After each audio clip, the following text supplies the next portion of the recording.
Today we're going to add and subtract fractions. To find a third plus a quarter, let's start with a 4x3 grid. And we're going to find a third of those squares. There's 12 altogether. 12 divided by 3 will be 4. So a third of those squares will be 4 squares. Let's do the same with a quarter. 12 divided by 4 is 3. So a quarter will be 3 squares. So altogether we have 7 squares. So 1/4 or 1/4 plus 1/3 or 1/3 will give us 7 squares. But it's 7 squares out of 12. So our answer will be 7/12. Let's answer these questions. Whenever you add fractions, they must have the same denominators, the same bottom number. Ask yourself for this question, what is the first number in the 2 and the 6 times table? We know that 12 is in both, but the first number will be 6. Now 1/6 is already over 6, but we need to focus on that half. We need to times top and bottom by 3 to get it to over 6, which will be 3/6. We can now rewrite the question, but this time, instead of a half, we have 3/6. Once the denominators are the same, all we need to do now is add the tops. We can simplify this by dividing top and bottom by 2. For this question we need to look at the denominators 5 and 11. What's the first number in the 5 and 11 times table? Well, the first number is 55.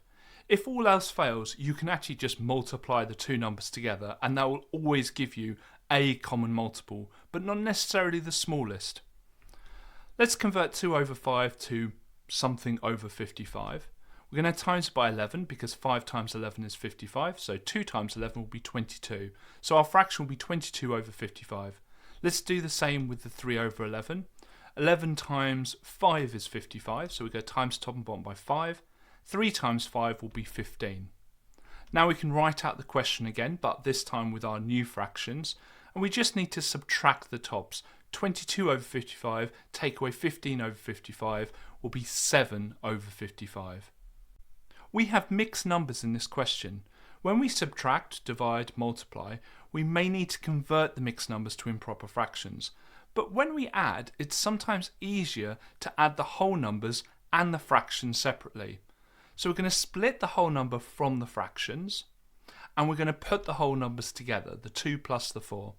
Now all we need to do is 1/3 plus 3/8. We know that 3 and 8, the first number in both those times table will be 24. So we need to put them both over 24. We're going to times the top and bottom of the third by 8. And we're going to times the top and bottom of the 3/8 by 3.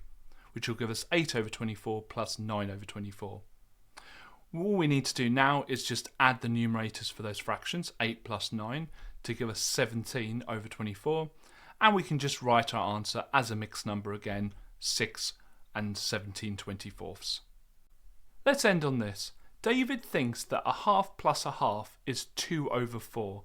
Find the mistake he is making and explain why it cannot be 2/4. If you think you know these answers, write it in the comments below. And you can also come to onmaths.com or click the link in the description where you can access all our GCSE papers and predictions for free, and you can even save your scores with a free account. This video is part of a larger GCSE course that you can follow along with at onmaths.com.